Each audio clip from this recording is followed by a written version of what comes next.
Hey everybody, Wasilla Steve here from Alaska. You know, I listen to 5 or 6 podcasts regularly, and one of them is the Handgun World. And why? Because I too am a cancer survivor. And because Bob survived cancer and I survived cancer, Bob got the pleasure of teaching me in 2 of his classes, and boy did he ever enjoy that. And I'm not trying to brag or anything, but he taught the best student he has ever had. That being my good friend who attended the classes with me.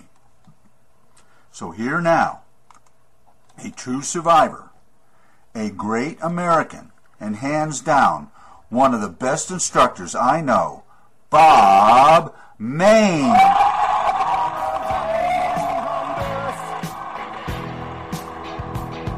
I'm a desperate man. Send lawyers, guns, and money.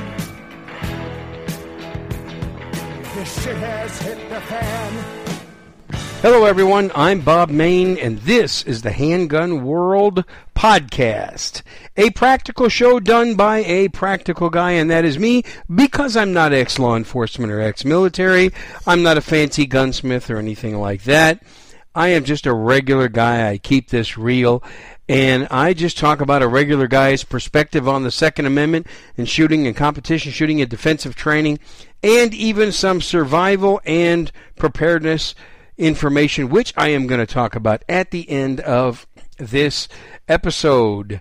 Welcome to episode 542 to be exact, and this is being released on Sunday, May 30th, 2021. It is Memorial Day weekend, folks. Happy Memorial Day to all of you as we remember the people who gave their life for this country. We remember those who gave their life. That's what Memorial Day is. Now, this is not the same as Veterans Day. I get kind of annoyed sometimes when people think that Veterans Day and Memorial Day are the same thing, or sometimes they don't understand what the difference is. On Veterans Day, which is in November, we honor all veterans who are living or not living and who are serving or have served. But this weekend on Memorial Day, we honor the veterans who gave their life, who are no longer with us, and they gave their life for this great country. I have family members who have done that. I'm sure maybe some of you have family members or good friends who have done that. Take a moment to say a prayer for their families and honor those who gave their precious lives for this great country of ours. This show is brought to you by Keepers Concealment. Keepers Concealment's the leading authority on appendix carry holsters, appendix carry training. I've taken a couple of Spencer Keeper's appendix carry training classes, and they are outstanding. He sponsors this show now, and he's also an affiliate of CCW Safe, a concealed carry protection program you need. So KC10 off gets you 10% discount on your membership at CCW Safe. I'll put that in the show notes. Remember Spencer Keepers for all of your appendix carry needs, keepersconcealment.com. This week I am going to talk about an interesting voicemail that I recently got. A lot of folks like to call into my voicemail, and it's great. I've been doing this for years. It's kind of like a talk show where you get to call in and make a comment, ask a question, do whatever, as long as you keep it under a few minutes and keep it clean and thoughtful and respectful. That number's 210-646-1727. That's 210-646-1727. So let's listen to the first voicemail. This is Scott from Texas. Hi, Bob. This is Scott from Bullard, Texas. I am former law enforcement, former military, and I am a firearms instructor. The reason that I'm calling is I just listened to your podcast about the Shadow Systems MR920. I cannot agree with you more. That is definitely one of my favorite guns that I own in a rather large collection. In fact, I own 2 of them now. The first one that I bought was the standard combat version. And the second one that I got is actually kind of a hybrid between the combat and the elite. It has the threaded barrel and the optics cut. The only difference being it doesn't have the lightning cuts in the slide. And the only thing that I wanted to add that I really didn't hear you mention is with the grip texture, the gas pedal, the undercut, and the beaver tail that comes on it, I believe it is one of the flattest shooting guns I have ever shot. You're able to stay on target much, much easier than anything else. And in fact, I like it so much that with all the different guns that I own, I basically only have 2 guns in my carry rotation.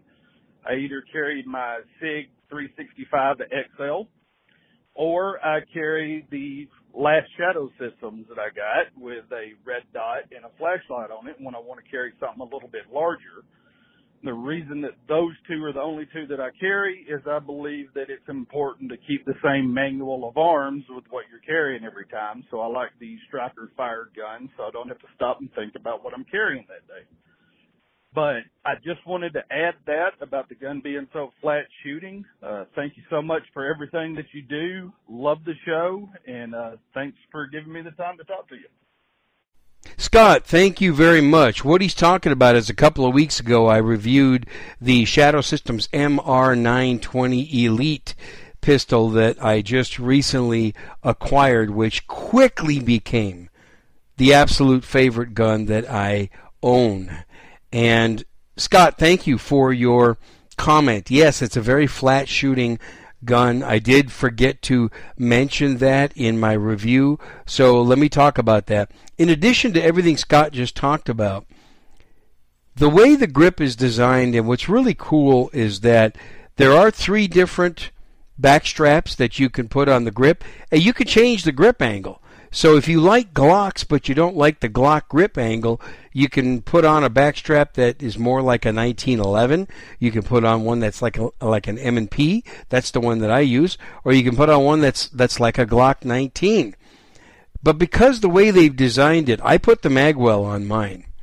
And boy, I tell you, that just lets my hand lock right into that grip.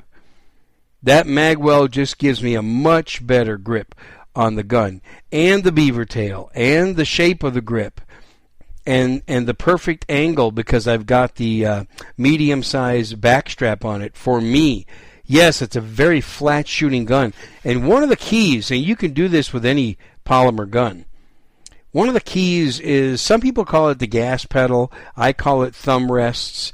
It's a very well-designed, textured thumb rest on both sides. So if you're a righty or lefty, you get to take advantage of this. I have my 3rd gen Glock 19 modified this way. I think I've put plenty of pictures on Facebook. I think what I will do is I'm going to put a picture of my Shadow Systems MR920 and my 3rd gen G19 that's all modified. On my G19, I undercut the trigger guard, and I had the thumb rests, gas pedal, put on the, where your thumb rests. If you've got a thumbs forward grip, like most people use, a thumbs forward grip, then your other shooting hand, some people call it the weak hand, I don't like to call it the weak hand, let's just call it the other shooting hand. How's that? What do you think of that, right? You should be able to shoot with both right and left. So that's why I say it's the other shooting hand. That thumb rests on the frame, on the side of the frame, and it's textured there. That really helps to tame the recoil. Grip has such a big deal to do with taming recoil. Okay, how you grip the gun, how you handle the gun, like Spencer Keepers likes to say, to make hits, press the trigger and don't let the gun and the sights move. Basically, that's it. Press the trigger, don't let the sights move. And it's, if you have the right kind of grip, and that's one good thing about these MR920s, the beaver tail helps with that. The magwell that locks my hand into my right hand into that pistol, the gas pedal for my left hand, thumb, all that just is a combination, a great combination where it makes it very flat shooting. For those of you that don't know what I'm talking about, flat shooting means it's like, think about, go ahead and lay out a piece of string from your hand to the target to where you want to hit.